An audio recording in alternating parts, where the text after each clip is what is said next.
Hey guys, welcome to the Ramsey Paul Show. It is Thursday, August 28th, a nice and cool rainy day in the Ozarks. And thank you for watching the show. For you new people, we do the top 5 stories that I find interesting of the day. And we will get into it shortly. But if you like this program, be sure to like and subscribe. And if you're new and you're wondering, why do you got those sunglasses on? Are you trying to look cool? No, that's not the reason. I've had some eye problems and some eye surgery, so I need these sunglasses on when I have bright studio lights on me. So I hope to get them off. And well, I had surgery on one eye, then I'm going to have it on the next eye. So it may be a while, but eventually I hope everything will get back to normal. Had a few complications, but hopefully get that straightened out. I have an eye appointment tomorrow, so hopefully get some good news on that. All right. The first story is still the school shooting in Minneapolis. We covered this yesterday. This guy who identified as a girl, he was Robert Westman, but he changed his name to Robin, and everyone celebrated it. You know, the whole school system, all the establishment celebrates this as something wonderful to change your sex, which is impossible to do, by the way. You can't change your sex. It's just physically impossible. Yet you can change your appearance.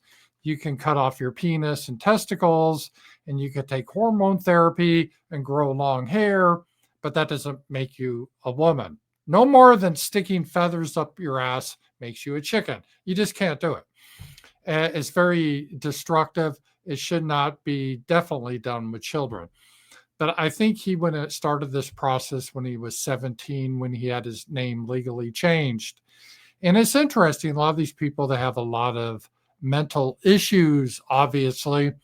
And he wrote in his manifesto that he was sick of the whole trans thing. He said he was brainwashed into doing it, and he didn't know how to go back.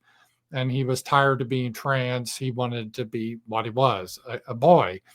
But you get to a point, and it gets very difficult to go back. One reason can be physically, because you've done permanent damage to yourself.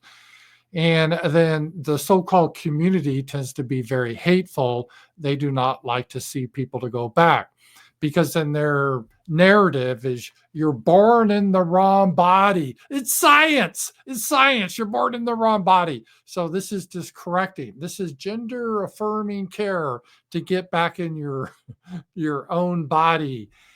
And so, but if some people, they transition, then they go, no, this was a mistake. Then what happened there? So it doesn't make a lot of sense. And unfortunately, we're seeing an explosion in so-called gender affirming care. I guess they use that expression now because it sounds better than sex change, doing sex changes on kids. No, it's gender affirming care. It's sort of interesting, the propaganda they do, because they phrase it, what? So the evil Republicans want to prevent trans kids from having medical care. And so you have to unpack the propaganda of that statement. First of all, there's no such thing as trans kids. You have boys, you have girls. Now, you may be pushing them to try to identify as the opposite sex, but there is no trans kids, right? And they are still provided care, right? So if they break their arm, their arm will still be fixed. If they have the flu and they need medicine, they will still get medicine. It sounds like all this is being denied them. What this means is, no, we're not going to have a little boy, his little penis cut off or chemically castrated, and we're not going to remove a little girl's breast. We don't allow a kid to get a tattoo. We don't allow them to drink alcohol. Obviously, we shouldn't allow this. But they phrase it in a very propaganda way. And I'm going to show examples of this propaganda. So this story got interesting for that reason. And I think this story is really going to be a flashpoint and a backlash. There's already been a backlash ever since Dylan McVaney, but I think it's growing now as more and more people they are definitely speaking out against this whole thing. And here we go, CNN. Another piece of the puzzle as to who the shooter was. The Minneapolis Star Tribune says, according to court records, because there's been some confusion about what the shooter's name was. Yes. Robin Westman's mother applied to change her child's name in 2019. It was at one point Robert Paul Westman. Correct. But since she identifies as a female and wants her name to reflect that identification, was underage, it's now Robin West. Another piece of. So CNN is worried about the proper pronouns. And so it was Robin. Here's another thing, just a little bit of this.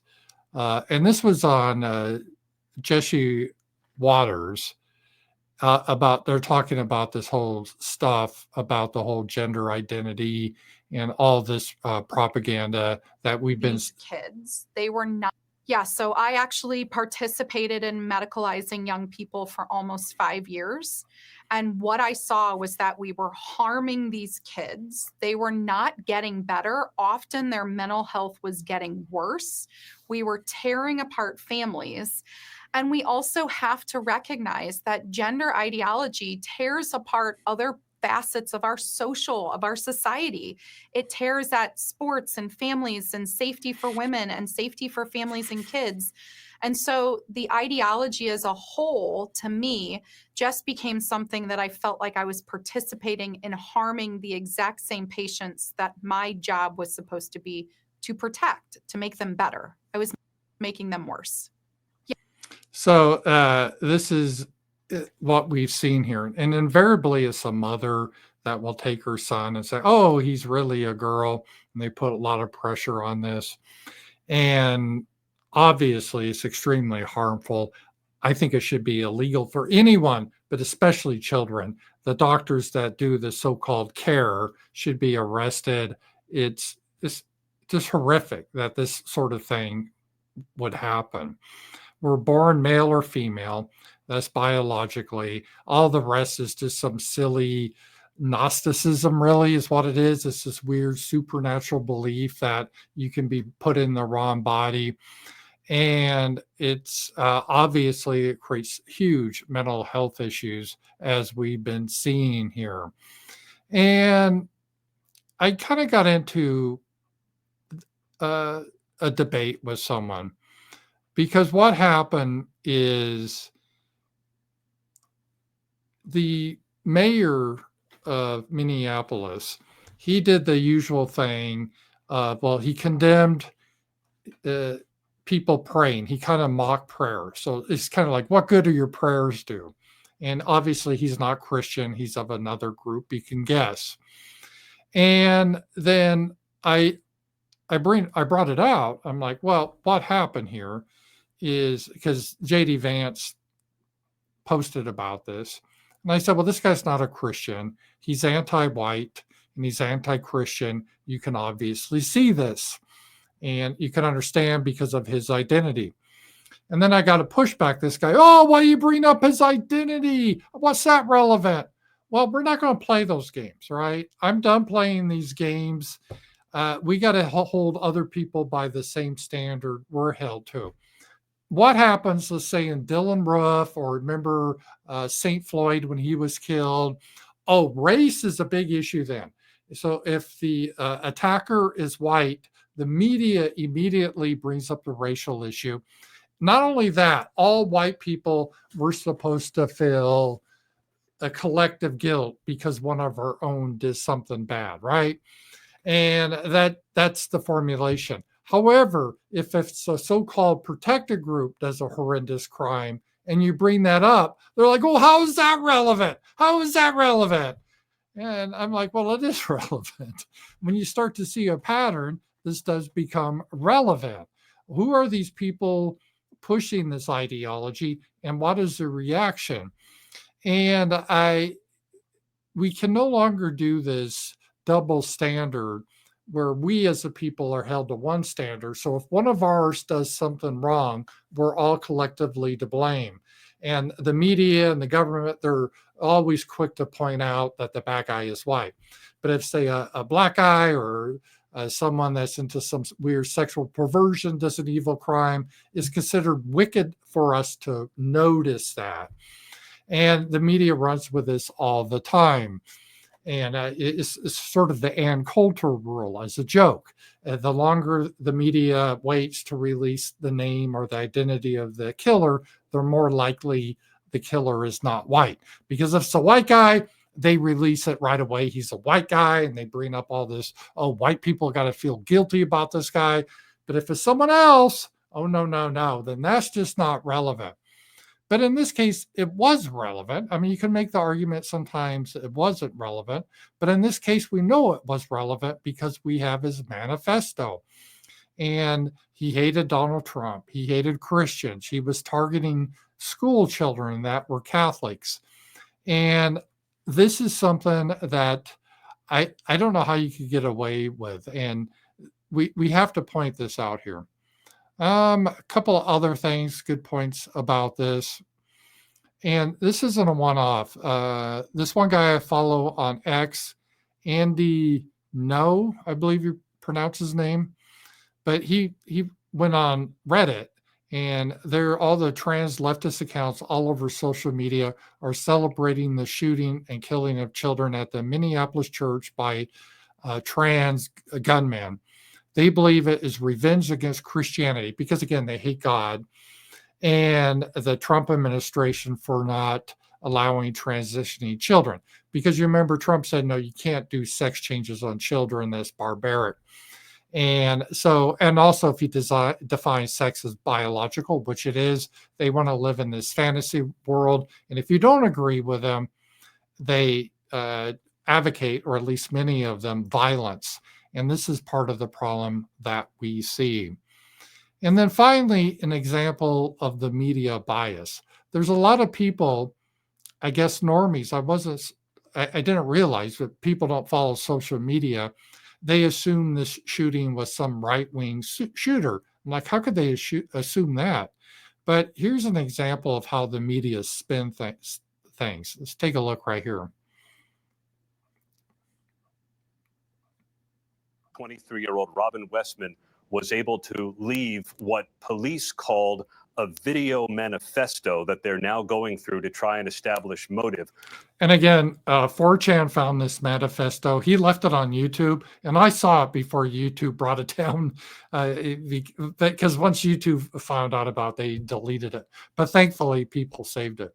We've also been going through it and can tell you there are crude diagrams of the church. There are also photos of the weapons, and they include all sorts of writings, the names of past mass shooters, criticism of Israel, the name of President Trump written on the guns. There are also racial slurs, nihilistic statements, all painting the picture of a disturbed individual who carried out this mass shooting on the first week of school at the Annunciation Church. All right, so look at the propaganda here. They at no time mention, although if you look at his photo, you can see it's a guy. At no time did they mention he had a sex change. They don't mention that at all. And they mention that he wrote the name of Donald Trump on his gun. And so what he wrote, yeah, he did write Trump's name. That is true, but he said something like Donald Trump must die. That's what he said. But they left that part out. Donald Trump must die. They just said, oh, he wrote Donald Trump on his rifle. So an average person seeing this is like, oh, this sounds like some MAGA supporter, just really crazed and decided to write the name of his president to give him courage. See, this is the bias that the media does that is horrific. And when the shooter was leaving out, the shooter was calling for the killing of President Trump. That's what he wrote on his gun. But they left that part out. They left that part out. They left out the part that he was trans. They left out the part that it came out now in his manifesto that he was brainwashed to try to be transition and he regretted it. They left out the part he hated Christians and was targeting Catholic school children. They left all of that out. And this is a way that the media does their bias. And it's sort of funny because whenever someone does something like that, I'm like, can I get an early life check on that guy? And that's my second story. I knew this was going to happen. Here we go. New Wikipedia is reportedly being pressured to remove early life section after the ADL refers to it as coded hate, weaponized to promote bigotry. And so what the early life is you can see people's, how were they born? What ethnicity were they? What religion? And the whole early life gay came about because invariably, not all the time, but invariably, if someone says something like really crazy, like we need to eliminate white people and we got to sex change with children without parental permission and, all this type of stuff. And you're like, oh, wait a minute, let me do an early life check on this guy so I can see his background. And invariably, not always, but invariably, you start to see patterns. And the ADL's upset about the patterns. Notice they don't address like, oh my God, why do these patterns exist? No. It's like we got to stop people noticing their patterns. So that's the number 2 story. The ADL is demanding that the Wikipedia remove early life so you don't understand which is ridiculous because you want to know people, their early upbringing. But we can't have that. People will start noticing some patterns. So that's the number 2 story here. All right. The number 3 story, let me just show you, is about AI. And this is going to be an issue. We're getting more and more of these stories. But here's another one is AI adoption linked to 13% decline in jobs for young U.S. workers. This is from Stanford. And why they say young workers is because typically it's sort of like they did with diversity. And let me back up a little bit because I was in the corporate world when they started to implement diversity. And what they meant by diversity was fewer white people. That's all it meant. And obviously, a lot of the people there, in the current corporation may not be on board with that. But how they allayed the fears of the managers, they said, okay, this is what it will be. You will get a bonus and rewarded if you hire non-whites, and you won't get the bonus if you hire white people. Oh, and by the way, your job is not threatened. We're not going to replace your job with DEI. It's just, we're just starting new for the new people. Of course, what that did is it pretty much locked out jobs for young white people, especially young white men. And obviously, this creates a lot of problem because in young white men, they can't get a career, they can't get family generation. Huge problem. And then it's a problem for society because you have all these people coming in that are not really qualified. They're there just because of their race or their sexual perversion or whatever. And it creates a lot of issues. The same thing is sort of happening with AI is they're probably in these corporations saying, hey, current workers, you don't have to fear AI. We're not going to take away your job with this. We're just using this for typically the new jobs, because typically in a corporation, people leave or they retire and you bring in young people. Well, with the AI, you need to bring in fewer young people. And this is a disaster for the health of a nation because you want young people to be able to get a track of success where they have a job and they see a future and they can potentially buy a house and they can get married and they can have children. It's hard to tell a guy to say, why aren't you going out and getting a wife and having kids when he has to he has to have like 3 or 4 other roommates he has to live with in a small apartment, and he's just doing fast food job or whatever. Not that there's anything wrong with that job, but there's very difficult for him to have a family formation. So this is a key issue. I think we're going to see more and more that we need to look at how we deal with. At the very least, this shows we do not need immigration. We do not need to bring in more people in our country. We have too many as is. We don't have a worker shortage. So no, we don't need H-1B visas. and we don't need to bring in all these people because a lot of our young people, they need jobs. And with AI, there's going to be fewer jobs. As such, we do not need to bring these people in. So that's another argument for stopping all immigration. And I definitely support that. All right, let's see here. The number 4 story, and this happened the other day, but then we had all the excitement of the shooting, has to do with Trump. You know, Trump is kind of schizoid. He goes back and forth on his policies. And let's see here. Oh, hang on here. Let me get up the right tab. And here we go. Here we go. This has to do with Chinese students. And Trump doubles down on importing Chinese students to save U.S. colleges, despite MAGA outcry. And obviously, this is not an American first position. We don't need to bring in 600,000 Chinese students. Nothing against China. I think they're a pretty sophisticated society. They have their own universities. And the argument is that if we don't bring in all these students from China, there's some colleges that will go out of business because we don't have enough students. And my answer to that is fine. They need to go out of business then. We probably have too many universities as is. And so I disagree with that argument. The other argument is, we bring more money in because they pay the tuition and room and board and all that. That helps the economy. Well, maybe so, but a country is just not an open market.